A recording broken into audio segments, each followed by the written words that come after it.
નમસ્કાર વિદ્યાર્થી મિત્રો, હું ડોક્ટર પ્રિયા પરમાર આપ સર્વ વિદ્યાર્થી મિત્રોનું વેબ સંકુલના આપણા ભવ્ય પરિવારમાં હાર્દિક સ્વાગત કરું છું. શરૂઆત કરી નાખીએ આપણા હિસાબ કિતાબ સિરીઝ વિશેની અને આ હિસાબ કિતાબ સિરીઝના એપિસોડ નંબર 44 વિશેની, એટલે કે આંકડાશાસ્ત્ર કે જે આપણું ચાલુ છે અને એમાં હવે આપણે ચર્ચા કરવાના છીએ વિધેય વિશેની વાતો. અને આ વિધેયમાં ઘણી બધી ગણ ઉપગણ વિશે, પ્રદેશ વિશે, વિસ્તાર વિશે એવું ઘણું બધી વસ્તુ તમે આજના લેક્ચરમાં નવા વર્ડ્સ જોશો. ઘણા બધા એવા નાના ટૂંકા દાખલા પણ છે આપણા, તો એ ટૂંકા દાખલા વિશેની પણ માહિતગાર થશો. તો શરૂઆત કરીએ છીએ એ જ પ્રમાણે આપણા સરસ મજાની આપણી આ જે હિસાબ કિતાબ સિરીઝ છે એની અંદરની ચર્ચા અને તૈયારીથી પસંદગી સુધીની આપણી આ જે સફર છે એને પાકી કરવા માટે તમને બધાને આઈડિયા હશે કે આપણે ટ્રિપલેટ એક્ઝામ માટે વન પાવરફુલ બેચ આપણે લોન્ચ કરીને મૂકી દીધેલી છે. એટલે કે મ્યુનિસિપલ અકાઉન્ટન્ટ અને સબ અકાઉન્ટન્ટ ઓડિટરની આપણી જે એક્ઝામ છે અને એ જે એક્ઝામ છે એમાં પસંદગીને પાકી કરવાના હેતુસર આપણે માસ્ટર પ્લાનિંગ સાથે લેટેસ્ટ રેકોર્ડેડ કરેલા lectures, topic wise test series, પ્રિલિમ્સના એડવાન્સની તૈયારીમાં થિયરી સાથે સાથેના ટૂંકા દાખલાઓ, લેક્ચરની પીડીએફ નોટ્સ અને છેલ્લા 10 વર્ષના કોમર્સની ભરતીના પીવાયક્યુઝ બધું જ તમને અવેલેબલ છે. અને એ તમે ઓલમોસ્ટ આપણા કોર્સિસની અંદર જોઈ શકો છો. જેના માટે તમારે આ કોર્સ પરચેસ કરવો હોય તો ડાઉનલોડ કરવાની રહેશે વેબ સંકુલ ઓફિશિયલ એપ્લિકેશન. વધારે માહિતી જોઈતી હોય તો અહીંયા આપેલો કોલ પણ છે, એના પર તમે ફોન નંબર પર ફોન પણ કરી શકો છો. અને 6 મહિના માટે 1999, 12 મહિના માટે 2999, એટલે બધી જ વસ્તુ તમને આની અંદર કવર અપ કરીને મૂકી દીધેલી છે. શરૂ કરીએ છીએ એ જ પ્રમાણે આપણો સરસ મજાનો એવો લેક્ચર, એટલે કે વિધેય વિશેની વાતો. તો આવી જાઓ, ચલો શરૂ કરી નાખીએ. એટલે કે પહેલી જ વાત કરીએ છીએ એ જ પ્રમાણે પહેલો એમસીક્યુઝ. ધ્યાન દોરજો શાંતિથી, તમને બધું જ આવડી જશે. વિધેયમાં જે પણ છે એ બધી વસ્તુ આપણે સમજાવવાનો પૂરતો અહીંયા પ્રયત્ન કરેલો છે. જેમ કે આપણે કહીએ છીએ કે જો f of x બરાબર 2x plus 3 હોય, શું કીધેલું છે? f of x બરાબર, આને ઓફ x બોલાય, બરાબર? એ આપણને આપી દીધેલો હોય 2x plus 3. આવું આપણને જ્યારે આપી દીધેલું હોય તો f of 2 ની કિંમત કેટલી થાય? f of 2 ની કિંમત તમને દેખાડ્યું છે અહીંયા. એ લોકોએ જે f of x છે તો x ની જગ્યાએ 2 લખીને મૂકી દીધું છે. 2 લખીને મૂકી દીધું છે તો f of x એટલે અહીંયા કેટલા આવી ગયા? 2 આવી ગયા. એટલે કે જ્યાં પણ મને x દેખાશે ત્યાં હું શું લખીને મૂકી દઈશ? 2 લખીને મૂકી દઈશ. એટલે કે અહીંયા બરાબર 2 ના 2, x ની જગ્યાએ આવી ગયા ફરીથી 2 પ્લસ 3 આવી ગયા. ઓકે, આગળ ચર્ચા. તો હવે આપણે કરીએ 2 ગુણ્યા 2 એટલે કે 2 દુ 4 પ્લસ 3 ના 3, 4 વત્તા 3 બરાબર આન્સર શું આવે? 7. એટલે કે f of 2 બરાબર આપણો આન્સર કેટલો આવી ગયો છે? 7 આવી ગયો છે. એટલે આન્સર શું આવે છે આપણો? 7. ડન છે. એ ક્વેશ્ચન તમને બહુ મસ્ત રીતે થઈ ગયો. હવે એવી રીતે આપણે નેક્સ્ટ ક્વેશ્ચન તરફ જઈએ છીએ, જેમાં શું કીધેલું છે? f of x બરાબર x સ્ક્વેર હોય તો f of -3 ની કિંમત કેટલી થાય બેટા? ચલો જોઈ લઈએ. f of x બરાબર x નો સ્ક્વેર, તો આપણને f of -3, f of -3, તો x ની જગ્યાએ કેટલા લખવાના છે? -3, તો અહીંયા આપણે લખી દીધા -3. એનું શું કરવાનું છે? સ્ક્વેર કરવાનો છે, કરી દીધો સ્ક્વેર. -3 નો ગુણાકાર કેટલી વાર કરવાનો? 2 વાર કરવાનો. તો -3 ગુણ્યા -3, તો ગુણાકાર કરીએ 3 ગુણ્યા 3, 3 તરી 9 આવી ગયા. કેટલા આવી ગયા? 3 તરી 9 આવી ગયા. હવે અહીંયા પણ માઇનસ છે, અહીંયા પણ માઇનસ છે, તો 2 વાર માઇનસ હોય તો આન્સર શેની અંદર આવે? તો કે જવાબ પ્લસમાં આવે. જવાબ પ્લસમાં થઈ ગયો. તો f of -3 બરાબર કેટલા થઈ ગયા છે? 9 થઈ ગયા છે. તો આન્સર કેટલો આવી ગયો છે આપણો? 9 આન્સર આવી ગયેલો તમને બધાને દેખાઈ રહ્યો છે. આવી જ રીતે તમને ટૂંકા દાખલા પણ સમજાવવાના છે. આવી જ રીતે હજે આપણે આજના લેક્ચરમાં થિયરિકલ પણ જોઈ નાખવાના છીએ. તો આવી જઈએ, ચલો નેક્સ્ટ ક્વેશ્ચન તરફ જઈએ. તદર્થ વિધેય એટલે કે identity function f of x નું સૂત્ર કયું થાય? તદર્થ વિધેય જ્યારે આપણને કીધું હતું, આઈડેન્ટિફાય કરવાનું જ્યારે આપણે કીધું હોય ત્યારે હંમેશા યાદ રાખવાનું કે જે મારો અચળ વિધેય છે એ જ મારો આન્સર આવે. એટલે કે તમારો અચળ વિધેય એફ ઓફ એક્સમાં શું રહેવાનો છે? એટલે કે અચળ વિધેય સિવાયનો, એટલે કે આપણે કહીએ છીએ એક્સ જ રહેવાનો છે. શું રહેવાનો છે? આપણો એક્સ જ રહેવાનો છે. એફ ઓફ એક્સ છે તો એક્સ છે આપણું, તો વસ્તુ તો પછી આપણું એનું એ રહેવાનું છે. અચળ એટલે કે જેની ઉપર ચલ ન હોય. આની અંદર વાત કરીએ તો ચલ તો છે, ચલ કયો છે? તો એક્સ છે. તો આપણો આન્સર શું બની જશે? એફ ઓફ એક્સ બરાબર એક્સ બની જશે. આગળ ચર્ચા કરીએ. એટલે ધારો કે દેખો હજુ પણ આપણે આની અંદર કરી શકીએ છીએ. જેમ કે હું તમને એમ કહું કે એફ ઓફ 2 બરાબરનો તદર્થ વિધેય કેટલો થાય? તો તમારો આન્સર શું બની જશે? કે એફ ઓફ એક્સ બરાબર શું થાય છે? એક્સ થાય છે. અને એક્સ ની જગ્યાએ આપણે શું લખેલા છે? 2 લખી દીધેલા છે. તો એફ ઓફ 2 બરાબર બી શું થશે? 2 થશે. સિમ્પલ વાત છે. સિમ્પલ બને છે કે નહીં? ટૂંકમાં આવી રીતે પણ તમે એક MCQs ના બીજા ઘણા બધા MCQs કરવા હોય તો તમે આરામથી કરી શકો. નેક્સ્ટ ક્વેશ્ચન્સ પર મૂવ ઓન કરીએ. અચળ વિધેય એટલે કે જેના પર ચલ નથી. હમણાં જ ચર્ચા કરી, જેનામાં ચલ નથી એટલે કે એક્સ વાય ઝેડ આવશે નહીં. તો એની અંદર એફ ઓફ એક્સ બરાબર 5 માટે એફ ઓફ 10 ની કિંમત કેટલી થાય? ધ્યાન રાખીએ. મને જવાબ મળી જાય છે કે એફ ઓફ એક્સ બરાબર કેટલા છે? 5 છે. એફ ઓફ એક્સ બરાબર કેટલા છે આપણા? આપણને એફ ઓફ એક્સ બરાબર કેટલા છે? 5 છે એવી મળી જાય છે. તો એફ 10 ની કિંમત કેટલી? તો એફ 10 ની કિંમત કેટલી થાય? હવે આપણને અહીંયા એક્સ બરાબર 10 લખવાનું કીધું છે. દેખાઈ રહ્યું છે? એક્સ બરાબર કેટલું લખવાનું કીધું છે? 10 લખવાનું. પણ અહીંયા ક્યાંય પણ એક્સ છે? જુઓ, આ એફ ઓફ એક્સ બરાબર 5. આપણને એવું કીધું કે ભાઈ એફ 10 ની કિંમત શોધો. પરંતુ એફ 10 ની કિંમત એટલે શું કહેવાય? એક્સ ની જગ્યાએ 10 લખીને દાખલો કરવો. પણ તમે વિચાર કરો કે અહીંયા કોઈ પણ જગ્યાએ 10 છે? નથી આપેલા. ત્યારે આપણે શું કરીશું? તો એટલા માટે આપણે કંઈક એવું કરવું પડશે કે અહીંયા એક્સ જ નથી. તો આ જે આપેલો એ જ મારો આન્સર. એટલે એફ ઓફ 10 બરાબર શું આવી જાય? 5 ના 5 જ આન્સર આવી જશે. એટલા માટે આપણો આન્સર શું બની જશે? 5 બની જશે. સિમ્પલ વે છે. આગળ ચર્ચા કરીએ કોન્સ્ટન્ટ ફંક્શનની અંદર. આગળ એફ ઓફ એક્સ બરાબર 3x - 2.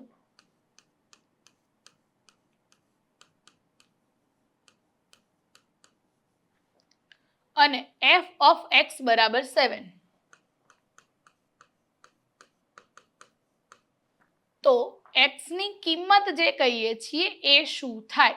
એટલે એફ ઓફ એક્સ બરાબર મને ખબર છે કે 7 જવાબ આવે છે. એટલે તમે આને આખો સોલ્વ કરો ને ત્યારે તમને જવાબ કેટલો મળે છે? 7 મળે છે. એવી વાત કરી. એટલે આ આખું એફ ઓફ એક્સ બરાબર મને કેટલા કીધેલા છે? 7 કીધેલા છે. બરાબર 3x - 2. ડન છે. -2 આ સાઈડ જાય છે તો શું થઈ જવાના છે? કે ભાઈ +2 થઈ જવાના છે. 7 - 2 આ સાઈડ જાય. તમે વિચાર કરો કે આ -2 છે, આ સાઈડ જશે તો શું થઈ જશે? પ્લસ થઈ જશે. 7 + 2 બરાબર 3x. ડન. 7 + 2 એટલે કેટલા થાય? 9 થાય. બરાબર કેટલા? 3x. 3 હવે આની નીચે ઉમેરવાના એટલે કે 9/3 બરાબર x. 3 તરી 9 એટલે કે x બરાબર 3. સિમ્પલ. આપણને x ની કિંમત શોધવાની કીધી હતી. x ની કિંમત આપણને બધાને મળી ગઈ. કેટલી થઈ રહી છે? તો કે ભાઈ 3 થઈ રહી છે. આગળ ચર્ચા કરીએ છીએ. શું વાત કરેલી છે? માનાંક વિધેય. માપંક વિધેય નથી પરંતુ કેવો છે? આને આપણે કહીએ છીએ એ જ પ્રમાણે માનાંક વિધેયની વાતો છે. હવે આ માનાંક વિધેય એટલે કે માનાંકને તો તમને બધાને આઈડિયા હશે કે ભાઈ આપણે જે પણ લખીએ છીએ આ 2 લાઈનની વચ્ચે લખો. બીજું કંઈ ન કરો. આ 2 લાઈનની શું કરીને લખો? વચ્ચે લખીને કરો. એફ ના માનાંકમાં x છે. x બરાબર -5 આગળ કિંમત કેટલી થાય? હવે આપણે x ની જગ્યાએ -5 લખીને દાખલો કરવો છે. શું કરવો છે? x ની જગ્યાએ -5. તો એફ ઓફ એક્સ બરાબર શું થાય? તમને યાદ છે માનાંકમાં શું કહેવા માંગે છે? તો માનાંકમાં આપણને કંઈક એવું કહી નાખે છે કે જો માઇનસમાં હોય તો આન્સર પ્લસ કરી નાખવાનો અને પ્લસ હોય તો એનું પ્લસ જ રહેવા દેવાનું. માનાંકનો નિયમ શું કહે છે કે જે વસ્તુ ઋણમાં છે એને પ્લસમાં લઈ જાઓ અને જે પ્લસમાં છે એને પ્લસમાં જ રાખો. એટલે કે આપણે એને શું કરી નાખવાનું? પ્લસમાં કરી દેવાનું. તો એફ ઓફ એક્સ બરાબર કેટલા આવી જાય? 5 આવી જાય. સિમ્પલ વાત છે. ડન છે. આગળ ચર્ચા કરીએ. એફ ઓફ એક્સ બરાબર એક્સ સ્ક્વેર માઇનસ 1.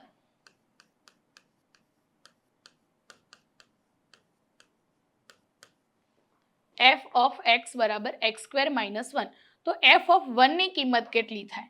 તો એફ એક્સ ની કિંમતમાં કહીએ છીએ એફ ઓફ 1 એટલે કે 1 બરાબર. એટલે જ્યાં પણ એક્સ દેખાય ત્યાં મારે શું લખી દેવાના? 1 લખી દેવાના. અહીંયા પણ 1, એનો વર્ગ 1 માઇનસ અને 1. ડન છે. હવે આપણે 1 નો વર્ગ કેટલો થાય? 1 થાય. માઇનસ 1 એટલે કેટલા થાય? માઇનસ 1. તો એફ ઓફ 1 બરાબર 1 માંથી 1 જાય એટલે આન્સર શું આવે આપણો? 0 આવે. એટલા માટે આપણો આન્સર શું બની જશે? 0 બની જવાના છે. એવી જ રીતે 7મા પછી હવે આપણે નેક્સ્ટ દાખલા તરફ જઈએ. તો નેક્સ્ટ દાખલામાં આપણને શું કીધેલું બને છે? તો નેક્સ્ટ દાખલામાં આપણે કંઈ એવું કહી નાખે છે કે જેમાં આપણને કીધેલું છે એફ ઓફ એક્સ બરાબર એક્સ પ્લસ 2. જોઈ લઈએ ચલો. એફ ઓફ એક્સ બરાબર એક્સ પ્લસ 2. નેક્સ્ટ ક્વેશ્ચન કે જે આપણને કીધેલું છે જો એફ ઓફ એક્સ બરાબર એક્સ પ્લસ 2 એટલે કે એફ ઓફ એક્સ બરાબર એક્સ પ્લસ 2 હોય. બીજું આપણને એવું કીધું જી ઓફ એક્સ બરાબર 3x હોય તો એફ પ્લસ જી એકની કિંમત શું થાય? એફ પ્લસ જી એટલે કે એફ નો સરવાળો અને જી નો સરવાળો.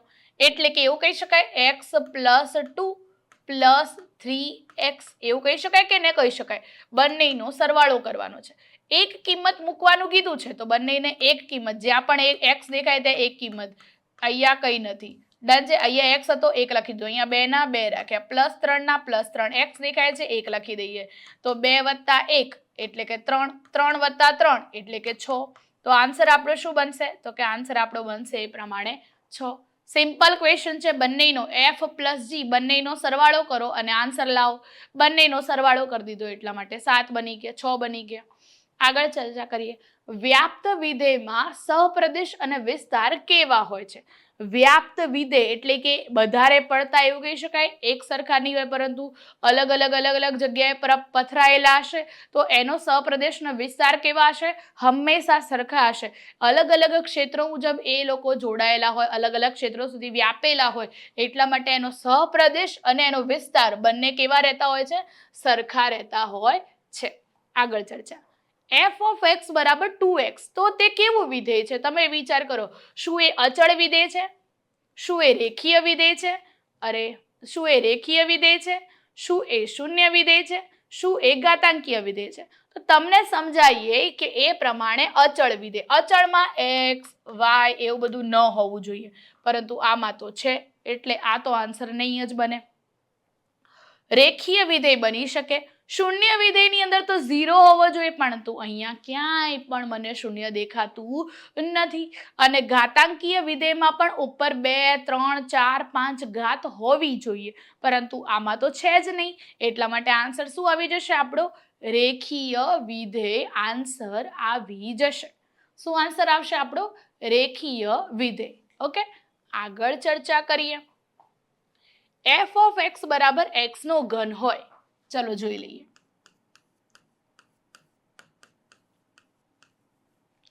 તો એફ ઓફ -2 એટલે કે એક્સ ની જગ્યાએ કેટલા લખો? -2 લખો. એક્સ ની જગ્યાએ કેટલા લખો? -2 લખો. એના ઉપર શું કરી દો? 3 ની ઘાત ઉમેરી દો. તો -2 નો કેટલી વાર ગુણાકાર? 3 વખત. -2 ગુણ્યા -2 ગુણ્યા -2. 2 દુ 4, 4 દુ 8 એટલે કેટલા આવી જાય છે? આપણને 8 મળી જાય છે. 2 વાર માઇનસ હોય, આ 1 વાર માઇનસ, 2 વાર માઇનસ. 2 વાર માઇનસ હોય તો આપણે જવાબ શેમાં લખી દે? પ્લસમાં લખી દે. પરંતુ પ્લસ અને માઇનસ છે એટલા માટે આન્સર શું આવશે? તો કે આન્સર આવશે -8. એટલા માટે શું આન્સર આવશે? -8. આન્સર શું બને છે આપણો? એ વખતે -8. યાદ રાખજો 2 વાર માઇનસ છે એટલા માટે પ્લસ કરી નાખીએ છીએ. એકી સંખ્યામાં આવે છે તો આપણે માઇનસ ને માઇનસ જ રહે, પ્લસ થતું હોતું નથી. એટલે +8 અને -8 માંથી જવાબ -8 બને છે, કારણ કે 3 ઘાત છે. કોઈ પણ જે સંખ્યા છે એની ઉપર એકી ઘાત આપેલી હોય તો જવાબ માઇનસમાં આવે. કોઈ પણ માઇનસ સંખ્યા આપેલી હોય એની ઉપર બેકી સંખ્યાની ઘાત હોય તો જવાબ પ્લસમાં આવે. આ 2 સૂત્રો છે, આ 2 નિયમો છે, એ ખાસ ધ્યાનમાં રાખીને મૂકી દેજો. આગળ ચર્ચા કરીએ છીએ. શું કીધેલું છે? f of x બરાબર x + 5 હોય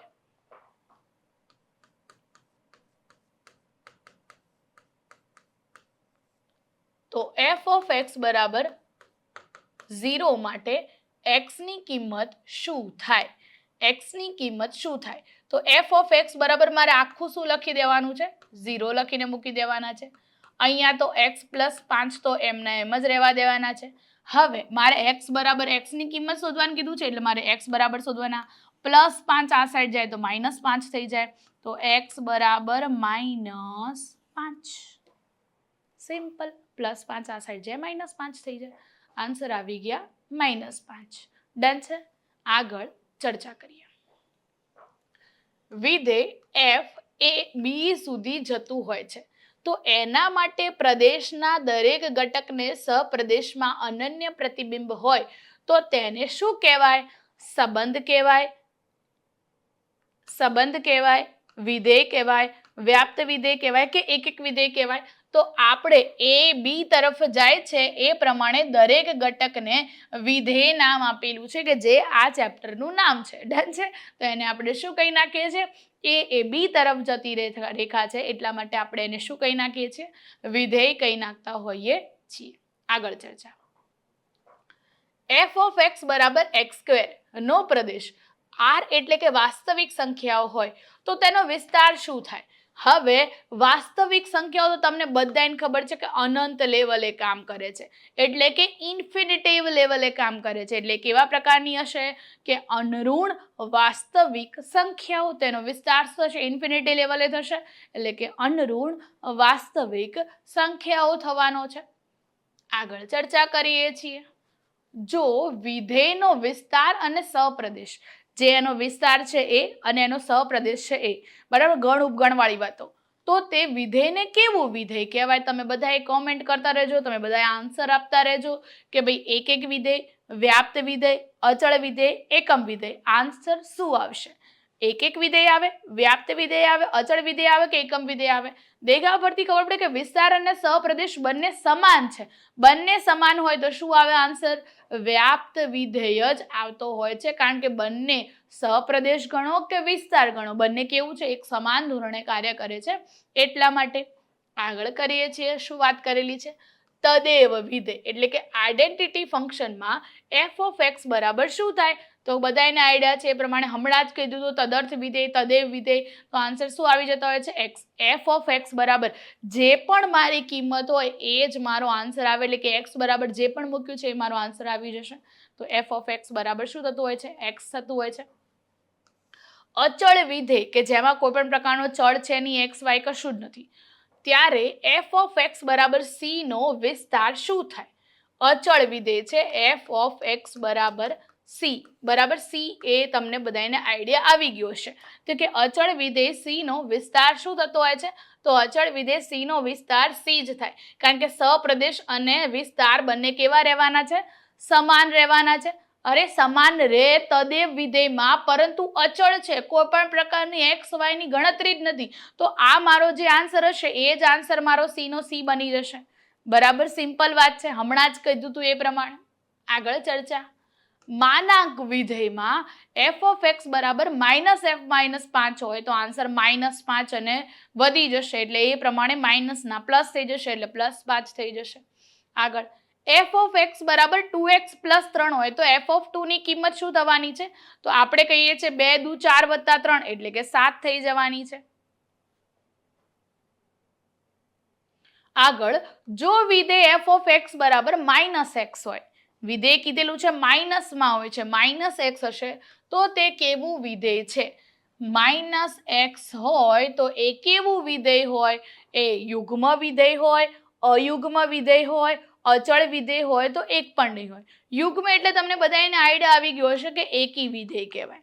બેકી વિધેય યુગ્મ વિધેય હશે એટલે તમને બધાને આઈડિયા આવ્યો હશે કે બેકી વિધેય કહેવાય. અયુગ્મ છે એટલે એકી વિધેય કહેવાય.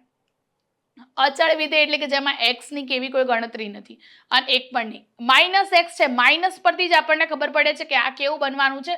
અયુગ્મ. મેં તમને હમણાં જ કીધું હતું કે માઇનસ હોય ને ઉપર એકી ઘાત હોય, જવાબ માઇનસમાં આવે. તો આની ઉપર એકી ઘાત હશે કોઈ પણ જે રકમ, એટલા માટે અહીંયા જવાબ માઇનસમાં, એટલે માઇનસમાં જવાબ મળેલો છે, એટલે કે માઇનસમાં જવાબ મળે છે, એટલે કે અયુગ્મ.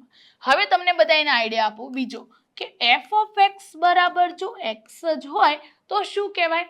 તો f ઓફ x બરાબર શું? x જ હોય તો આન્સર શું આવશે? યુગ્મ વિધેય, એટલે કે પ્લસ નો વિધેય આન્સર આવશે. બરાબર, તો આન્સર શું આવી જશે આપણો? યુગ્મ વિધેય આવી જશે. ડન છે. બીજો અચળ વિધેયની વાતો કરીએ તો કે જો f ઓફ x બરાબર તમને ડાયરેક્ટલી બે આપી દીધા, x y એવું કંઈ નહીં આપ્યું, અહીંયા આગળ કંઈ નથી, તો આ કેવું બની જશે? અચળ વિધેય બની જશે. 3 ના તમને પર્ટિક્યુલર ઉદાહરણ સાથે સમજાવી દીધું. આગળ ચર્ચા કરીએ છીએ શું આપેલું છે? એ બી તરફ જાય છે તો એના વ્યસ્ત વિધેય f ને -1 નું અસ્તિત્વ હોવા માટે f કેવું હોવું જોઈએ? માત્ર એક, માત્ર વ્યાપ્ત. એક અને વ્યાપ્ત બંને અચળ વિધેય, તો આન્સર આવે છે એ જ પ્રમાણે એક અને વ્યાપ્ત બંને કહેવામાં આવે છે, કારણ કે આન્સર શું? ઉપર -1 ઘાત છે, એટલે કે એક વિધેય પણ કહેવાય અને વ્યાપ્ત વિધેય f માટે એક પણ હોવું જોઈએ અને વ્યાપ્ત પણ હોવું જોઈએ. બંને વિધેય હોવા જોઈએ છીએ. f ઓફ x બરાબર x ની 3 ઘાત હોય, f ઓફ x બરાબર x ની 3 ઘાત હોય તો f ઓફ -2 ની કિંમત કેટલી થાય? f ઓફ -2 ની કિંમત કેટલી થવાની છે? તમે વિચાર કરીએ. ચલો, f ઓફ x ની જગ્યાએ -2, x ની જગ્યાએ -2 એની 3 ઘાત, એટલે કે f ઓફ -2, -2 ને 3 વખત ગુણાકાર કરો, -2 ગુણ્યા -2 ગુણ્યા -2, તો એ જ પ્રમાણે -8 આવી જશે. બરાબર, તો આન્સર શું બનશે આપણો? -8 બનશે. ચલો, આ તો તમે આના આગળ બી જોયું, પરંતુ છતાં હવે હું તમને એક બીજી રકમ આપીને કરું કે f ઓફ x બરાબર આપણને એવું કીધું કે x ની 4 ઘાત, તો આપણે શું કરીશું? ચલો જોઈ નાખીએ.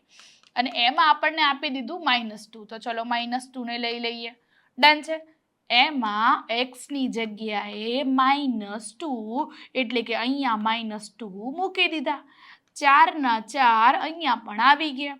હવે એનો 4 વખત ગુણાકાર, એટલે કે -2 ગુણ્યા -2 ગુણ્યા -2 ગુણ્યા -2, 2 દુ 4 દુ 8 દુ 16, એટલે કે 16.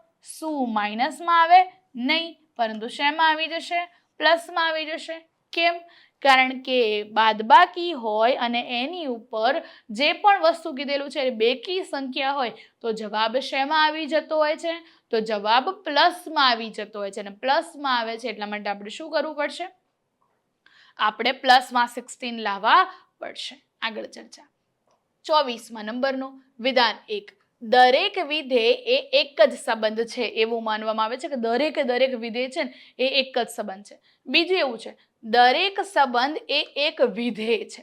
દરેક સંબંધ એક વિધેય છે એવું કહે છે. તો માત્ર એક વિધાન સાચું, બીજું સાચું, બંને વિધાન 1 અને 2 બંને સાચા, બંને વિધાન 1 અને 2 બંને ખોટા. તો આન્સર આપીએ છીએ એ પ્રમાણે દરેક વિધેય એક જ સંબંધ છે, દરેક સંબંધ એક વિધેય છે. તો દરેક વિધેય એ એક પ્રકારનો સંબંધ ધરાવે છે, પરંતુ દરેક એ બી તરફ જતા હોય એટલે એ વિધેય છે એવું માનવામાં આવતું નથી. એટલે કે એ બી તરફ જતા હોય એ દરેક વિધેય છે એવું નથી. ઘણા બધા ક્રાઇટેરિયાને આપણે અનુસરવું પડે અને એ ક્રાઇટેરિયા અનુસાર આપણે કામ કરવું પડે. એટલે કે દરેક સંબંધ એ એક વિધેય છે એ વિધાન તદ્દન કેવું બને છે? ખોટું સાબિત થાય છે. આગળ ચર્ચા કરીએ. શું કીધેલું છે? જો સપ્રદેશના દરેક ઘટકના પ્રદેશમાં ઓછામાં ઓછું એક પૂર્વ પ્રતિબિંબ હોય તો વિધેય વ્યાપ્ત કહેવાય છે. બીજી ચર્ચા, જો પ્રદેશના ભિન્ન ઘટકોને સપ્રદેશમાં ભિન્ન પ્રતિબિંબ હોય તો વિધેય એક છે એવું કહેવાય. દરેક પ્રદેશમાં ઓછામાં ઓછું એક પૂર્વ પ્રતિબિંબ હોય તો આપણે એને વિધેય વ્યાપ્ત હશે એવું કહીશું કે ભાઈ હા આપણે વ્યાપ્ત વિધેય કહીશું. જો પ્રદેશના ભિન્ન ભિન્ન ઘટકો હશે અને ભિન્ન ભિન્ન પ્રતિબિંબ મળશે તો એ વિધેયને આપણે એક એક પ્રતિબિંબ કહીશું. તો કે યસ, આપણે એ વિધેયને શું કહીશું? એક એક પ્રતિબિંબ કહીશું. કમ્પ્લીટલી વિધાન સાચું છે. આગળ ચર્ચા કરીએ છીએ. માનાંક વિધેય f ઓફ x બરાબર x હોય આવી રીતે પ્લસમાં તો વિસ્તાર ઇન્ફિનિટિવ છે એવું કહેવાય. અને મહત્તમ પૂર્ણાંક વિધાનમાં f ઓફ x બરાબર x છે તો વિસ્તાર પૂર્ણ સંખ્યાઓનો ગણ એટલે કે z છે. પૂર્ણાંક વિધેય છે એટલે કે z છે એવું માનવામાં આવે છે. તો એની અંદર બી બંને વિધાનો કેવા છે? સાચા છે. અહીંયા જુઓ, અહીંયા x ની જે કિંમત હશે એ જ અહીંયાની કિંમત બની જશે એટલે ઇન્ફિનિટિવ વસ્તુ મળશે. યસ, અનઋણ ઇન્ફિનિટિવ અનઋણ પૂર્ણાંક સંખ્યાઓ ઇન્ફિનિટિવ વાતો થશે. જ્યારે આની અંદર મહત્તમ પૂર્ણાંક છે, પૂર્ણાંક મહત્તમ પૂર્ણાંક અને એમાં શું આવે? z માં આવે ને, w y z r o બરાબર, જે આપણે કહીએ છીએ એ પ્રમાણે. તેમાં આન્સર શું આવે છે? બંને સાચા છે. f ઓફ x બરાબર માઇનસ એક્સ બરાબર f ઓફ x હોય તો વિધેય યુગ્મ છે એવું કહેવાય. તમે જોઈ શકો છો, મેં ઓલરેડી તમને વિધેય યુગ્મ વિધેય વિશેની ચર્ચા કરી. બીજું, f ઓફ x બરાબર x ની 3 ઘાત હોય તો યુગ્મ વિધેયનું એક ઉદાહરણ છે. તો તમે બંને ક્વેશ્ચનને સોલ્વ કરવાનો પ્રયત્ન કરો.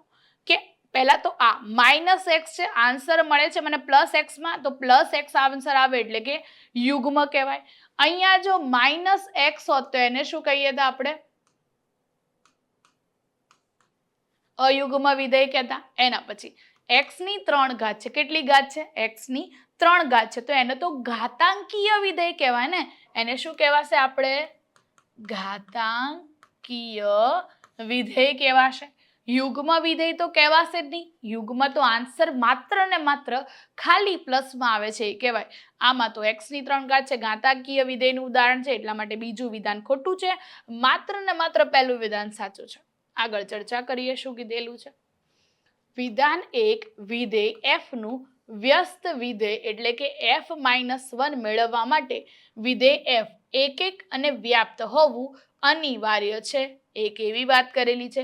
બીજી વાત કીધેલી છે કે વિધેય f ઓફ x બરાબર x પ્લસ 5 નું વ્યસ્ત વિધેય f-1 બરાબર x એટલે કે x-5 થાય. તો આન્સર એ જ પ્રમાણે જોઈએ છીએ કે આપણને કીધું વિધેય f નું વ્યસ્ત વિધેય f-1 મારે મેળવવું હોય તો એક અને વ્યાપ્ત હોવું અનિવાર્ય છે. યસ, કારણ કે વ્યસ્ત વિધેયમાં એક અને વ્યાપ્ત હોવું ઓલમોસ્ટ અનિવાર્ય છે. હવે f ઓફ x બરાબર x પ્લસ 5 મળે છે બરાબર, તો એનું વ્યસ્ત વિધેય એટલે કે f-1 જે હમણાં જોયું કે f નું વિધેય વ્યસ્ત હોય છે f-1 થતું હોય છે તો માઇનસમાં થઈ જાય, યસ માઇનસમાં થઈ જાય કારણ કે વ્યસ્ત એટલે કે નિશાનીઓ કેવી થઈ જવાની છે? બદલાઈ જવાની છે એટલે કે બંને વિધાનો 1 અને 2 કેવા છે? સાચા પડે છે.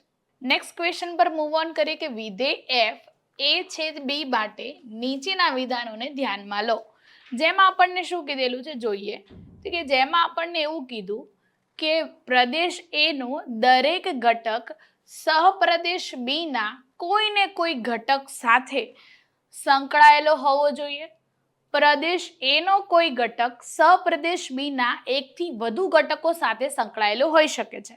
બંને વિધાનો સાચા, બંને વિધાનો ખોટા, કે આપણને પહેલું સાચું છે કે બીજું ખોટું છે? બીજું સાચું છે. તો આન્સર તમને બધાને આઈડિયા આવી જ ગયો છે કે કોઈ એક પ્રદેશ A B તરફ જઈ રહ્યો છે એટલે એનો મતલબ એવો કહેવાય કે A નો દરેક ઘટક B સહપ્રદેશના કોઈને કોઈ ઘટક સાથે સંકળાયેલો હોવો જોઈએ, એને આપણે કહીએ છીએ. અને એક કરતાં વધારે ઘટક સાથે તો ક્યારે સંકળાયેલો જ ન હોય કારણ કે વિધેય જ ન બને. આગળ ચર્ચા. વિધેયના વિસ્તાર RF અને સહપ્રદેશ B ના સંબંધ અંગે કયું વિધાન સાચું છે? એટલે કે RF અને B હંમેશા એક જ થાય. RF ઉપગણ, આને ઉપગણ કહેવાય બેટા, અને B ઉપગણ ઇક્વલ B અને RF એટલે ટૂંકમાં આનો સમાવેશ આની અંદર થાય છે. આમાં બંનેનો એક સાથે છે અને ખાલી ગણ છે. તમને બધાને દેખાવ પરથી ખબર પડી ગઈ હશે કે RF બરાબર ઉપગણ અને ઇક્વલ B બરાબર એવી રીતે થઈ જતું હોય છે. આગળ ચર્ચા. અચળ વિધેય માટે કયું વિધાન સાચું છે? અચળ વિધેય તો કે તેનો વિસ્તાર હંમેશા ખાલી ગણ એટલે આવો થતો હોય છે અચળ વિધેયનો. બીજો વિસ્તાર તેનો વિસ્તાર હંમેશા એકાકી સેટ, ફક્ત એક જ ઘટક, એકાકી સેટ એટલે કે એવો ફક્ત એક જ ઘટક ધરાવતો હોય એવો હોય છે. એના પછી તે હંમેશા એક એક વિધેય હોય છે. કેવો વિધેય હોય છે? એક એક એવો વિધેય હોય છે. અને છેલ્લો વિકલ્પ, પ્રદેશ બદલાવાથી તેનો જવાબ પણ બદલાઈ જાય. જેવો એનો સપ્રદેશ બદલાશે એટલે એનો જવાબ બી બદલાઈ જશે. અચળ વિધેય માટે કયું વિધાન સાચું છે? તો અચળ વિધેય એ હંમેશા એકાકી સેટ હોય, એટલે કે એક એક સેટ ધરાવતો હોય. એટલે કે એની અંદર કાં તો 5 હશે, કાં તો 3 હશે, કાં તો 2 હશે, કાં તો 1 હશે. એમાં એક્સ અને વાયના આવવાથી કે એક્સ અને વાયના જવાથી કોઈ ફરક પડશે નહીં. એટલા માટે આપણે એક જ ધરાવતો સેટ હોઈ શકે છે. આગળ ચર્ચા. બે વિધેયો એફ અને જી સમાન વિધેયો થવા માટે નીચેના બે વિધાનો છે એને ચકાસો. એટલે કે બંને વિધેયના સપ્રદેશ સમાન હોવા જોઈએ, ડીએફ બરાબર ડીજી. એના પછી પ્રદેશના દરેક ઘટક એક્સ માટે એફ ઓફ એક્સ બરાબર જી ઓફ એક્સ થવું જોઈએ. આ શરતો બાબતે શું કહી શકાય? તો માત્ર એક વિધાન પૂરતું છે એફ અને જી ને શોધવા માટે. માત્ર બીજું વિધાન પૂરતું છે. 1 અને 2 બંને શરતો એક સાથે સંતોષાવી જરૂરી છે અને બંને શરતો ખોટી છે. હવે આપણને બે વિધેયો કીધું, એક એફ વિધેય કીધું, એક જી વિધેય કીધું. બંને સમાન વિધેયો હોય એટલે કે બંને સમાન હોય તો એના માટે શું હોવું જોઈએ? એના પ્રદેશ તો સરખા હોવા જોઈએ, તો તમને આઈડિયા હશે. બીજું, બંને પ્રદેશના દરેક ઘટક માટે એફ ઓફ એક્સ બરાબર જી ઓફ એક્સ બંને હોવું જોઈએ. એફ અને જી સમાન હોય તો એની અંદરના ઓફ એક્સ પણ કેવા હોય? સમાન હોય. એટલે કે બંને શરતો એક સાથે પૂરતી થવી જરૂરી છે. તો જ બંને કેવા એના જવાબ અને એની કિંમત મળે છે? હંમેશા સમાન મળે છે. એવી વાત કીધેલી છે. વિધેય એફ એ બી માટે સેટ એ ને વિધેયનો શું કહેવામાં આવે છે? સપ્રદેશ કહેવામાં આવે છે, પ્રદેશ કહેવામાં આવે છે, વિસ્તાર કહેવામાં આવે છે કે પ્રતિબિંબ કહેવામાં આવે છે? તો સેટ એ ના વિધેયનું શું કહેવામાં આવે છે? તો સેટ એ ના વિધેયને પ્રદેશ કહેવામાં આવે છે. બેટા શું કહેવામાં આવે છે? કે સેટ એ ના વિધેયને આપણે પ્રદેશ કહીએ છીએ. આગળ ચર્ચા કરીએ કે વિધેયનો પ્રદેશ વાસ્તવિક સંખ્યાઓનો સેટ આર અથવા તેનો કોઈ ઉપસેટ એવો હોવો જોઈએ. વિધેયનો સપ્રદેશ પણ વાસ્તવિક સંખ્યાઓનો સેટ આર અથવા તેનો કોઈ ઉપસેટ હોવો જોઈએ. એટલે એક તો વાસ્તવિક સંખ્યાઓનો સેટ, એક બીજું સપ્રદેશ પણ વાસ્તવિક સંખ્યા, એવી રીતે હોવું જોઈએ. કયું વિધાન આની અંદર સાચું કે સાચા છે? તો દેખાવ પરથી કહીએ કે વિધેયનો પ્રદેશ સેટ આર અથવા તેનો કોઈ ઉપસેટ હોવો જોઈએ, તો કે ભાઈ હા, એનો હોવો જોઈએ. સપ્રદેશ પણ વાસ્તવિક સંખ્યાનો સેટ આર અથવા તેનો ઉપસેટ હોવો જોઈએ, તો હા હોવો જોઈએ. અપસેટ હશે તો એ પ્રમાણે વિધિ આગળ અને વિધેય આગળ વધી શકશે. આગળ ચર્ચા કરીએ. વિધેય એ બી તરફ જઈ રહ્યો છે અને એક એક વિધેય કે છે, વ્યાપ્ત વિધેય નથી, એક એક વિધેય છે. તો સપ્રદેશના કોઈ પણ બે ભિન્ન ઘટકો x1 ને x2 માટે કયું વિધાન સાચું? હવે x1 ને x2 is not equal to 2. x1 ને x2 બંને એક સાથે નથી. x1 ને x2 બરાબર બંને થતા હોય, એક એવી વાત કરી. x1 ને x2 બંને ઇઝ નોટ ઇક્વલ ટુ એટલે બંને એક સરખા નથી, એટલે કે બંને એક સરખા આવા નથી. પ્રદેશના દરેક ઘટક માટે એફ ઓફ એક્સ બરાબર કે એટલે કે અચળ થાય અને વિધેયનો પ્રદેશ અને વિસ્તાર હંમેશા ખાલી ગણ થાય. તો પહેલી વાત તો એટલી કહી દઉં, ખાલી ગણ તો કદી નહીં થવાનું. બીજી વાત, અચળ વિધેય પણ ક્યારે નહીં થાય. કેમ? કારણ કે એફ ઓફ એક્સ તો આવવાનું જ છે, 5x 2x 3x તો થવાનું છે, એટલે એ પણ નહીં થાય. કન્ફ્યુઝન તમને બધાને આ બે બાબતોનું રહે કે આ બંને ઘટકો ઇઝ નોટ ઇક્વલ ટુ છે, તો આન્સર શું આવશે? તો બંનેના જ્યારે નોટ ઇક્વલ ટુ હોય એટલા માટે અહીંયા પણ નોટ ઇક્વલ ટુ બને. જો અહીંયા x1 ને x2 સરખા નથી તો આ x1 ને x2 પણ ક્યારે સરખા થવાના નથી અને એટલા જ માટે એક એક વિધેય હોય તો આન્સર શું આવશે? આપણો બી આન્સર બની શકે એમ થવાનો છે. ડન છે? તો એવી જ રીતે આપણી આજની જે હિસાબ કિતાબ સિરીઝ હતી એ તમને પ્રોવાઈડ થઈ ગઈ છે. ડન છે? વાત કરીએ છીએ એ જ પ્રમાણે આપણા સરસ મજાના કોર્સ વિશેની. કોર્સમાં ઓલરેડી આપણું બધું જ ઉપલબ્ધ છે. તમે ચોક્કસતાથી આપણે કહી શકીએ છીએ જેટલી વસ્તુ બાકી છે એ પણ તમને બધાને ખબર છે કે ટૂંક સમયમાં તમારે અપલોડ થઈ જવાનું છે. આ બધું જ વસ્તુ તમને માત્ર 6 મહિનામાં 1999 ને 12 મહિનામાં 2399 માં ઉપલબ્ધ છે. વધારે માહિતી જોઈતી હોય તો અહીંયા આપેલા કોલ નંબર નંબર પર પણ તમે કોલ કરી શકો છો. વેવ સંકુલની ઓફિશિયલ એપ્લિકેશન પણ ડાઉનલોડ કરીને આ કોર્સને પરચેસ કરી શકો છો. અને આવી જ રીતે ફરીથી મળીશું એક સરસ મજાના 11 વાગ્યાની આપણી હિસાબ કિતાબ સિરીઝની અંદર. ત્યાં સુધી તમે મસ્ત ને મસ્ત તૈયારી કરતા રહો અને આ જ હિસાબ કિતાબ સિરીઝને મસ્ત મજાની રીતે માણતા રહો. જય હિન્દ, જય ભારત, આવજો.